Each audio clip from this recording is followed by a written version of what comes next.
So first of all, I want to say thank you for taking the time to speak to me, but also what a wonderful film. I really enjoyed it. And we just got a kitten in our house, a new kitten. Hmm. And I knew my family would want to watch this with me, so we did. And a little heavier than expected, and some of the languages was a bit more than they're used to, but the heart was completely in the right place. So at the end, both my daughters were very happy they watched it, as was I. Um, How old my are your first question: daughters? 12 and 14. So there's some Amazing. F bombs. There's a lot of F bombs. I said, yeah, you're probably going to hear a lot of words you're not used to hearing, but just don't repeat them and don't look them up.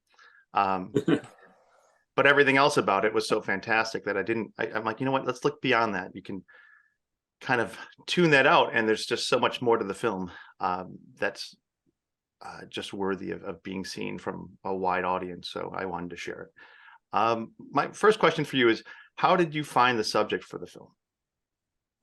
So I was a still photographer before making this film, and I was on a reconnaissance mission of sorts, looking for anacondas in the Peruvian Amazon. And I was basically trying to get enough photos of anacondas that I could piece together a story for National Geographic magazine. And as I was looking for them, we weren't finding very many. So I spent 60 days in total looking for anacondas, and we actually only found two in the very end of that entire expedition. So I was spending a lot more time sort of in a hotel in this frontier town, trying to figure out what I was going to do the next day to improve my odds of finding them. And I'm sitting in the hotel lobby one day with a few colleagues of mine, and Harry Turner, who's obviously covered in tattoos, walked by, and he's pretty hard to miss.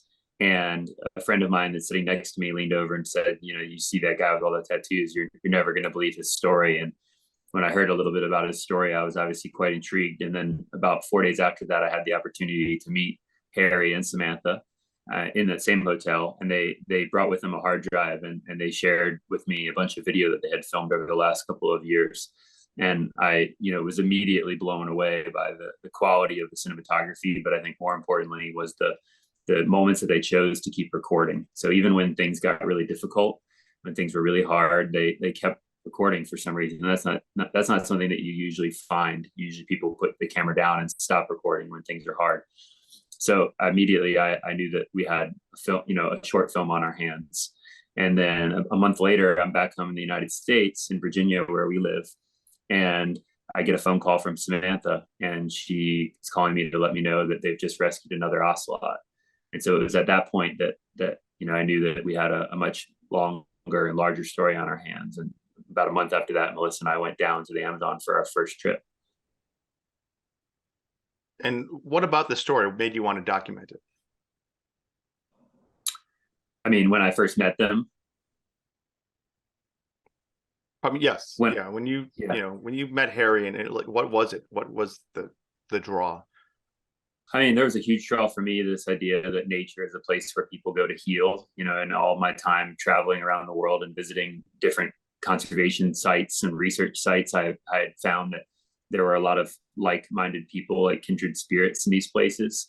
And I always kind of wondered what it was about, wild places in particular that attracted a certain type of person. Like so often, so many of the people that I was encountering had, really rough childhoods, or they had experienced some sort of trauma in their lives, perhaps the early loss or dramatic loss of a parent, or they struggled with mental health issues. And that was just became this common thread that I found everywhere that I went. And of course, I also struggle with depression and anxiety. And so I've been somebody that for as long as I can remember, as long as I've been an adult, I've sought out those same places for some of the same reasons. So I had very personal connection to going to these places. And I wondered if many other people were ending up there for the same reasons. And it began to dawn on me that these wild areas are attracting, and wild animals attract a certain type of person. So I was intrigued by that, and this notion that you can find healing there that you can't find elsewhere. And so that was the thing that initially pulled me and pulled Melissa into the story, in the beginning. And then obviously many other things unfolded, and there were many other layers that we ended up peeling back. Can you get into a little bit of the logistics of capturing this? Like, first of all, how long of a time commitment was it? Like, how long? How were you on the ground the whole time? Were you going back to a hotel? Like, how does this all work? Yeah, so we Oh, started. there's my kitten. Oh my gosh. What a little sweetheart. I love that she's on your shoulders right now. So as we Well, were watching, it was very reminiscent of our new yeah. edition. Yeah, that's kind of like when Keanu jumps on Harry's shoulder. Mhm. Did you go like this? Tap her. Yeah, so when we started in the fall of 2018. And like Trevor mentioned, we got a call from Samantha that they had just rescued a second ocelot. And so we realized, we can now follow this journey of reintroduction, which we knew was going to be about a year and a half, as they were reintroducing Keanu into the wild. And of course, so much of what ended up happening, we didn't know, but we did have this kind of basic structure in place in terms of, following this reintroduction journey back into the wild. So we started filming in the fall of 2018, and we each did about 13 trips to the Peruvian Amazon. We spent collectively, each of us, or I guess each of us spent almost 200 days filming. So basically what it was, we would go for 2, sometimes 3 weeks at a time. At first, we did all of our shoots together. We, brought gear down. We were working very intimately with Harry and Samantha to film much of what we couldn't film. So as a part of their reintroduction protocol, it was really important that we not have access to Keanu. They wanted him to be as wild as possible. And so, at first, that obviously posed a challenge, because how do you film one of your lead character, how do you make a story about one of your lead characters when you can't film them?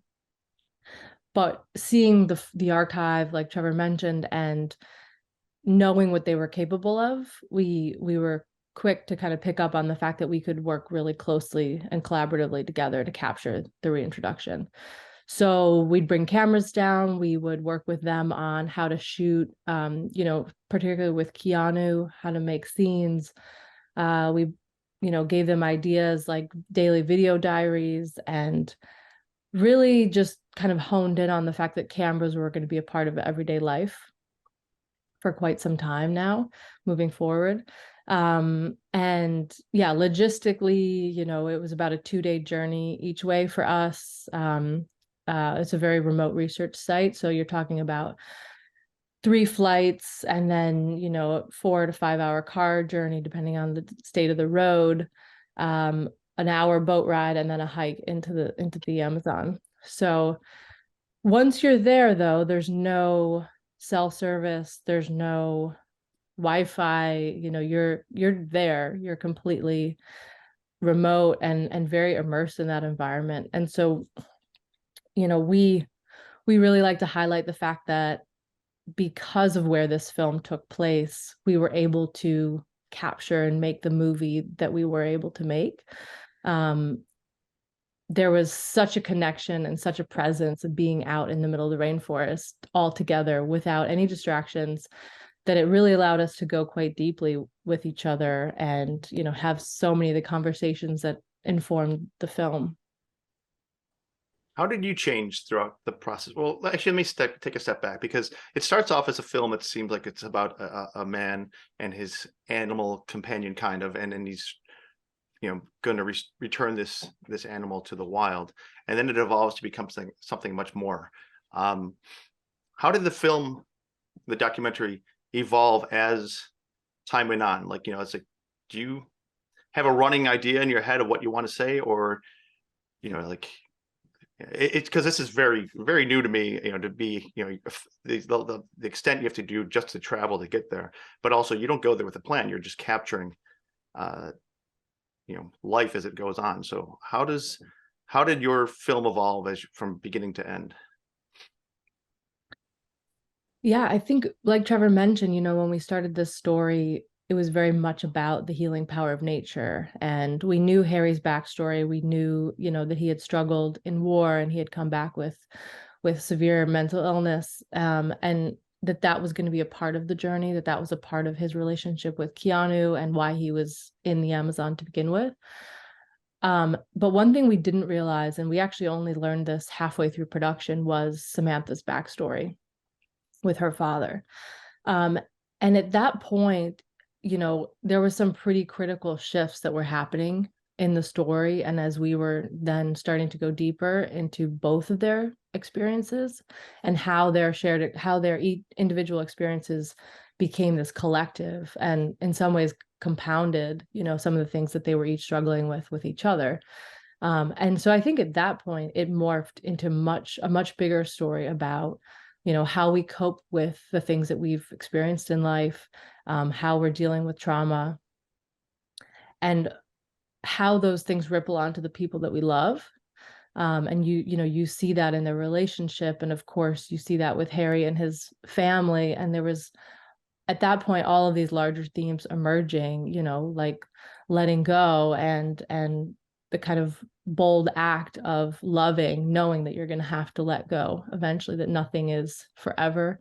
And these deeper kind of family themes. So, Samantha really helped. And when we found her archive, which they had never seen before in their life, I was on production, and she came up from the basement with this box of tapes and said, "Hey, check it out. We've never looked at it, but maybe you can find something." So, and then of course finding the war archive with Harry, there was all these things where we could kind of use their two lived experiences to compare and contrast and just hold up a mirror to all of us, really, of the things that we've been through and how that shapes who we are. And so going back to my question I was about to ask, but how did it change you, as you enter this, and by the time you leave, it's quite a commitment. You got your disconnected from technology and all that, and you're kind of immersed in this world. How do you change as a filmmaker and as a person? I mean, every trip that we would go down there on, we would go through the same sort of process of transformation that was the result of being in that particular place in the Amazon rainforest. We lived on a 20-foot by 30-foot platform with Harry and Sam. Sometimes it was just Harry, and sometimes it was Harry and Sam, and sometimes it was just me, and sometimes it was just Melissa. But when you're in an environment like that, a remote environment without any connection to the outside world, and you're living on this small platform together, you very quickly become a family. And families tend to let their guard down around each other, right? Because you trust each other. And so we were able to obviously film a lot of really intimate moments and difficult moments. But part of that is that when you go into these remote places where you are disconnected from the outside world, is that you shed all the constructs that society creates, and that you're kind of forced to adopt, right? Like there's all these certain rules, and we all tend to want to hide some of our demons and our problems, and we're all quite good at it.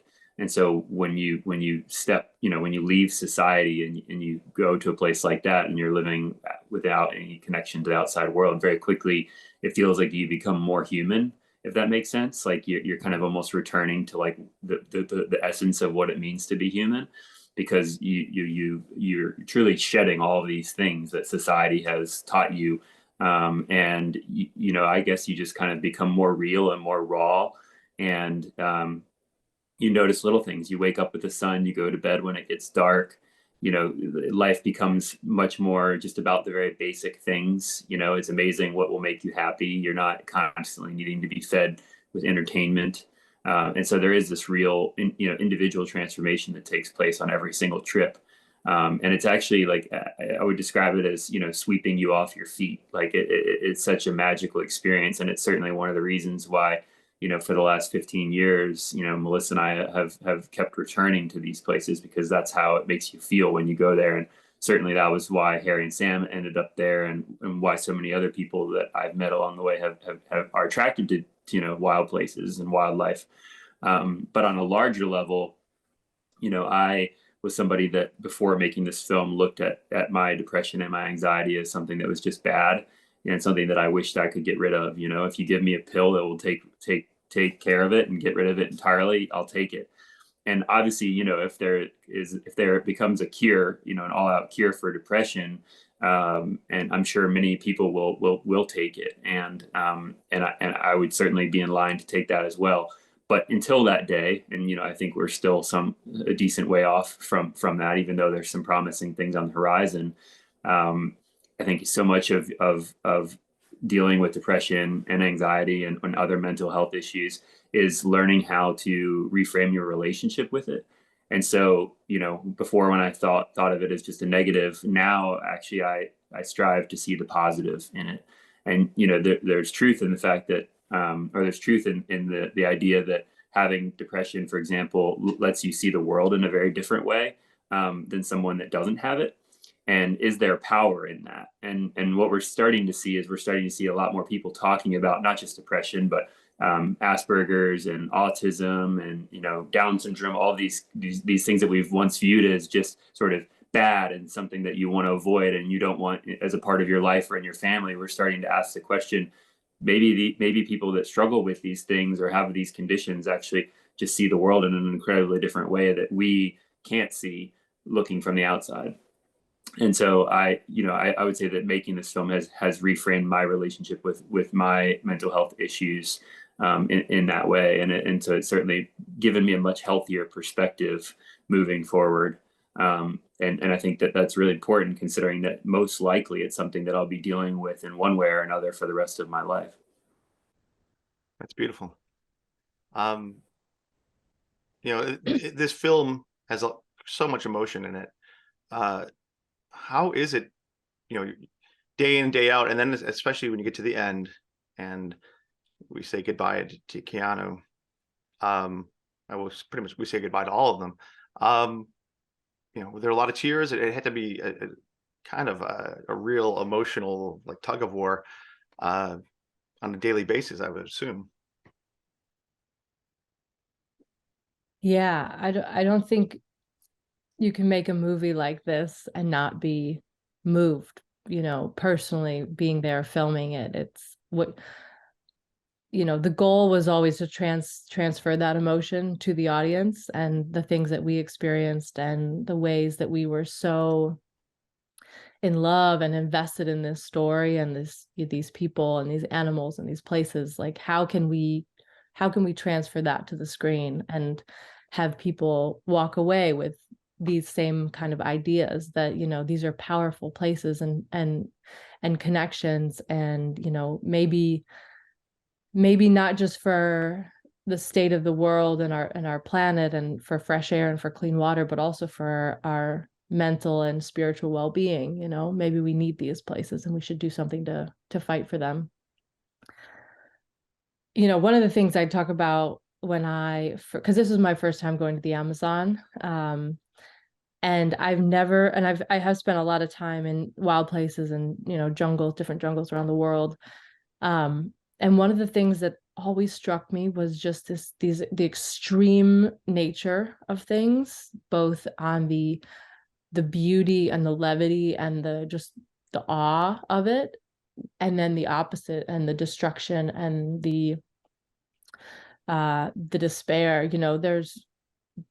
And I hold that visual with, a blue morpho flying down the road as you're driving in, and just this giant, gorgeous, iridescent, butterfly, and then looking out over a completely leveled, decimated, burning stretch of forest. There's these extremes just in the place that show you, that this world is full of all of that. And that was something, kind of a microcosm for this larger idea of being able to hold all of that emotion, and something as we moved into the edit that I really wanted to convey, was there can be beauty and destruction, and we can hold those things. And in fact, the more you push each of them in stronger and opposite directions, the more they kind of highlight and accentuate each other.